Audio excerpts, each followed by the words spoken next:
Hi, and welcome to another episode of Dear Doctors. I'm Dr. Christina Stein, And this is Dr. Suzanne Kela. And today we're going to talk to you about the initiation rejection cycle when it comes to wanting and initiating sex with your partner. Right. So many couples have this issue where they come in and they say, I want to do it if she wants to do it. And she'll say, I want to do it if he wants to do it.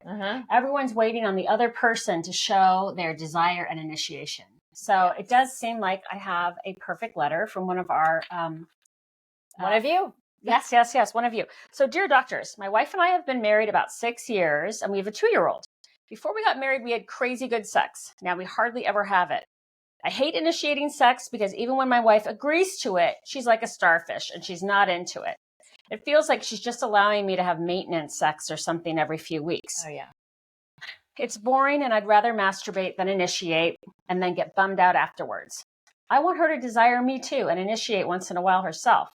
I'm feeling super resentful at this point and I feel like throwing in the proverbial towel.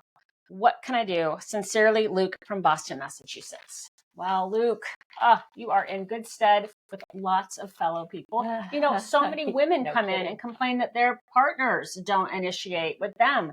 So it's not just that, men want it and women sort of don't after marriage, children, and all of that. It can be quite the opposite, where women are coming and calling me saying, hey, my husband never initiates anymore. My boyfriend never initiates anymore. Yeah. This happens for same-sex couples too. So what do we do about this initiation rejection, anticipation cycle? Yeah.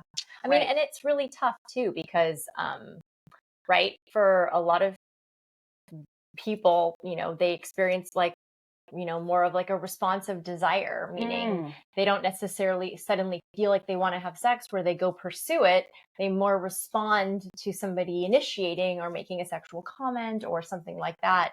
And so if you're the kind of person who has more of a spontaneous arousal where like you're just hanging out and suddenly you think, hey, sex would be great right now. Yeah. Then that's awesome for you. Yeah. You bring a gift to the relationship that you're going to initiate. Yes, because you're the driver behind it. Yes. And typically there's the receiver behind it. The responder. Yeah. The responder. Yes. So you guys just have to figure out what kind of creates the gas and the forward momentum and what puts the brake pedals on. So Luke you got to figure out how to be desirable to your wife. What's going to make her want to have sex? Think as though you were her. Mm-hmm. I mean, and another thing to think about too is, one thing I really like is I say, just make a sex date every week. Like on Sunday, the two of you say, okay, what day are we having sex? And start with one, and you can go up to 2 or 3, but one has to be the first one. Mm-hmm. And if you both make this plan and agree that sex is an important part of your relationship, and say Thursday is your sex date, then you both show up. And so nobody's initiating, nobody's getting rejected. But if you are both committed, you both show up, and whatever happens, happens. So maybe start with something like that so that it kind of takes the pressure off one of you to initiate. And then you end. So many people reject this and say, oh, I don't want to have schedules. It's not spontaneous. It's so boring. That's so awful.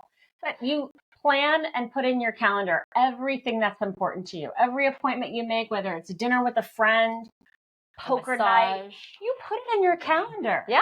Yeah. So if this is important to you, you will plan for it. That's right. And if you don't keep it as sacred, you guys will schedule over that sex date time and time again. So you have to make sure that you have your sexy time, your intimacy time, even if you just, wake up, go out, read the paper, have coffee, have breakfast, brush your teeth, and get back in bed. And you just know, like, that's what you do Sunday at noon or whatever it is. So maybe it's Sunday during the baby's nap time or something.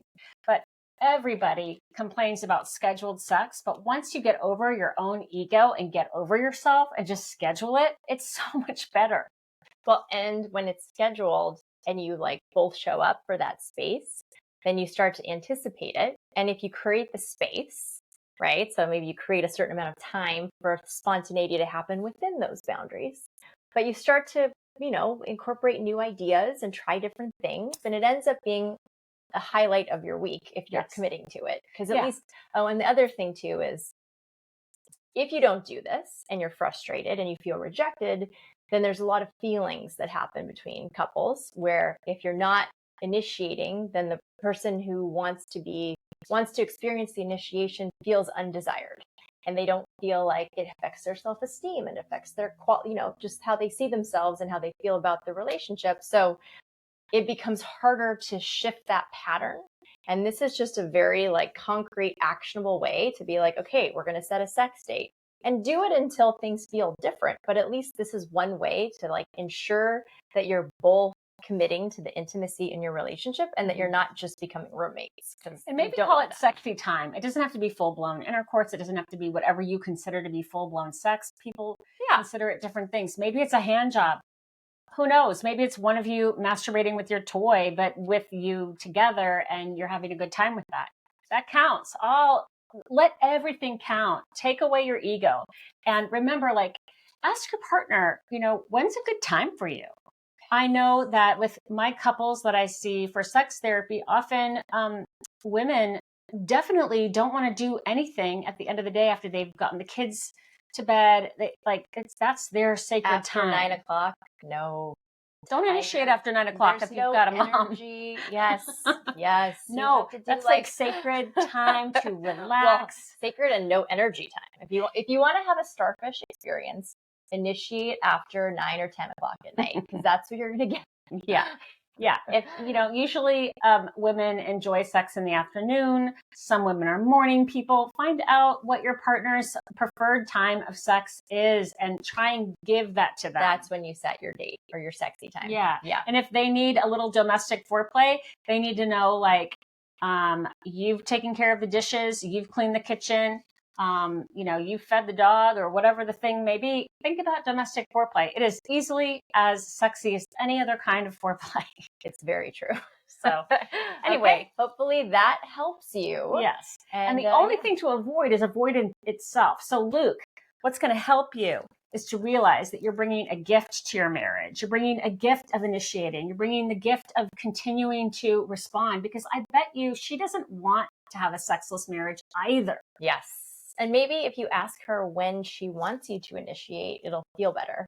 So instead of maybe you're picking the wrong time and that's why she's not as enthusiastic about it. Mm-hmm. But yeah, definitely build some anticipation and don't expect sex 6 years in to be quite the same as the first year of sex. It's going to be different. It might be more fulfilling. It might be like a higher spiritual level of sex now. That's a good topic, actually. We should talk about that. Did you like the different stages? But if you have crazy good sex your first year, of course. But, when you have a toddler or toddlers, children, sex might be a little tamer for a little bit, but it's going to have its peaks and valleys. And just hang on, because if you hang in there and you bring your full self to it and you bring all of your good ideas and all of your good excitement to the table, you're bound to have a good time. So enjoy what you have. Yes. And we hope that helped. And we look forward to talking to you guys next time. Remember, if you have any special requests or questions for us, comment below and we will definitely answer those questions. All right. Thanks so much, guys. See you soon. Next time. Bye. Bye.